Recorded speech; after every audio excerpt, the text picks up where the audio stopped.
Hello everyone, this is Marco and welcome back to my channel. I hope you're all doing great and that you've had a good start to this new year. Today I'm going to show you how I replaced the Hammond collection Velociraptor Delta's head. This is long overdue, I should have done this ages ago, but life got in the way.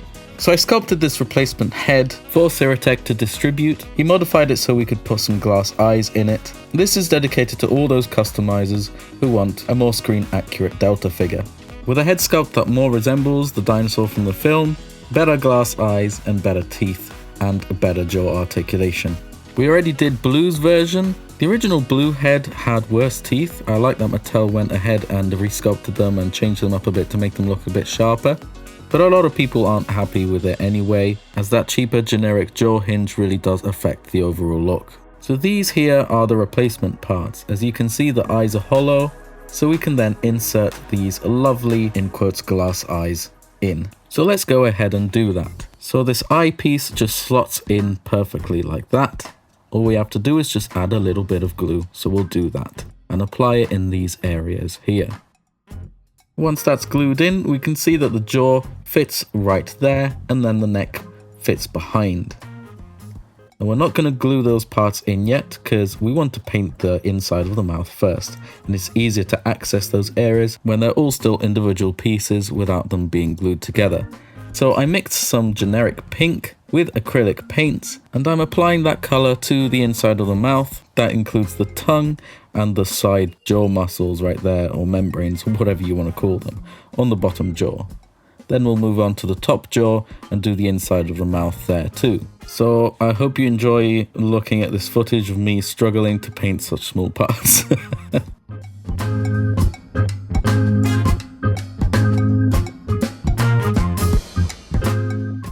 And here we go. This is me painting the top part of the head, or the inside of the mouth, I should say.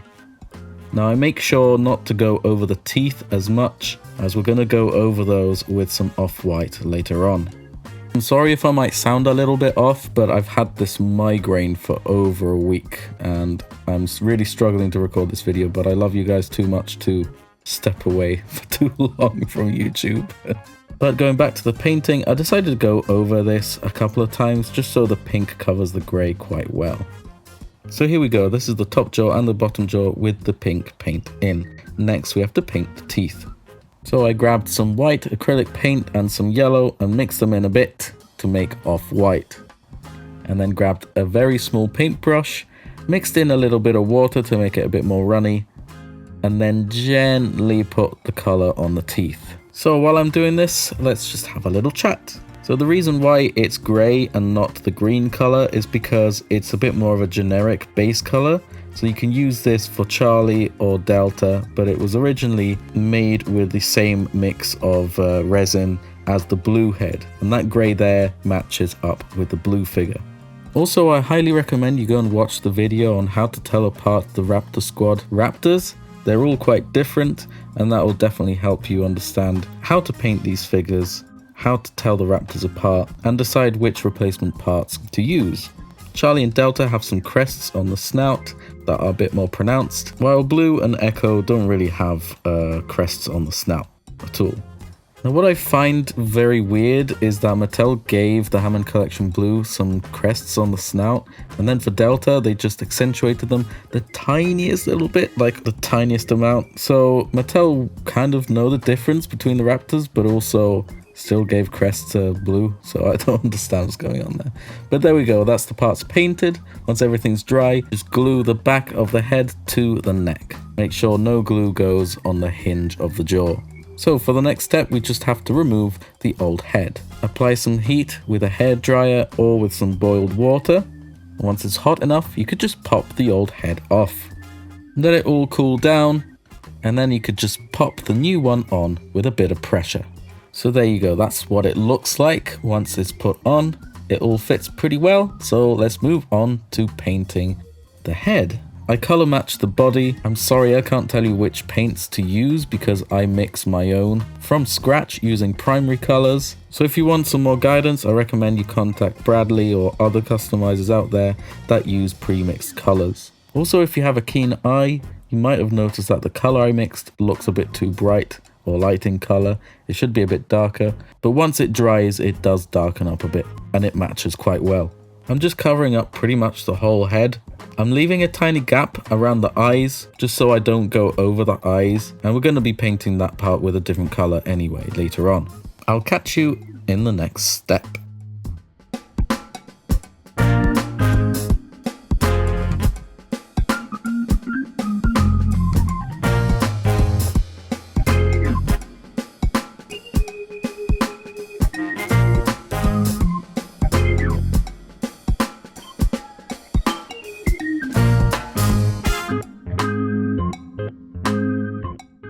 And there you go, that's it with the base color applied. Now next step, we're going to be painting a little bit of that counter shading under the neck and on the bottom jaw. This is like a gray color. I use some white, tiny touch of black, and a little bit of that green that I mixed earlier. I'm applying it quite gently and softly, and I'm sort of blending it in a little bit on the bottom jaw.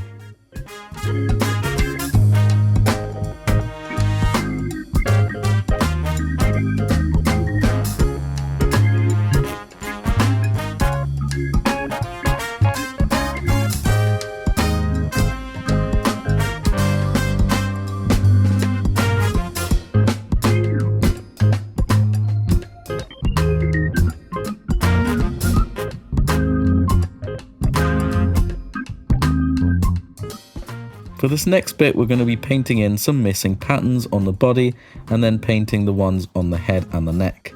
I color match the existing patterns. It's a weird color. It's pretty much gray, but with a tiniest little touch of greeny blue. I'm just replicating the same style of paint application, but just filling in some gaps pretty much. I'm adding a couple more stripes on the bottom part of the neck too. Then I'm painting in some stripes on the top part of the neck and the remaining patterns on the face. But I'm not stopping there, I'm going to be adding some more on the rest of the body too. Velociraptor Delta in the film has got patterns everywhere. They remind me a little bit of military camo sort of patterns, but they're just everywhere on the body. The camo patterns are quite randomized, but then in some areas there are some more stripy patterns too, like on the back of the neck and a bit on the tail too. I'm also filling in some gaps on the thighs. They applied the paint on this figure quite strangely, like they added a bit more paint where they wouldn't usually add paint, like on the arms. But then they missed out some big patches on some parts of the body. Like on the tail, there's some pretty substantial gaps between some stripes, so I just went in and filled them in. And I went all the way down to the very tip of the tail. I'm not painting this figure super realistically at all, I'm just extending the existing paint and painting the rest of the figure where it should have been painted originally. Delta has a very unique shade of blue around the eyes, so we mixed that in a bit with a lighter shade of blue and applied it. And of course, we could not forget to paint the dew claws. After applying some sealer, this is the end result. By mixing some new sculpts in with the original, it really does resemble the Delta that we know and love from the film now.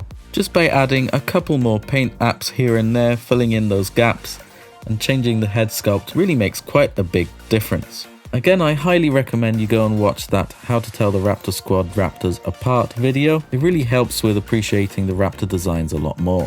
One thing I appreciate is that Mattel went in and sculpted new arms to add some more variations into the figures instead of reusing the same sculpt that they used for Blue. So here we have Blue and Delta both modded. Hopefully they'll release Charlie and Echo this year. Thanks so much for watching.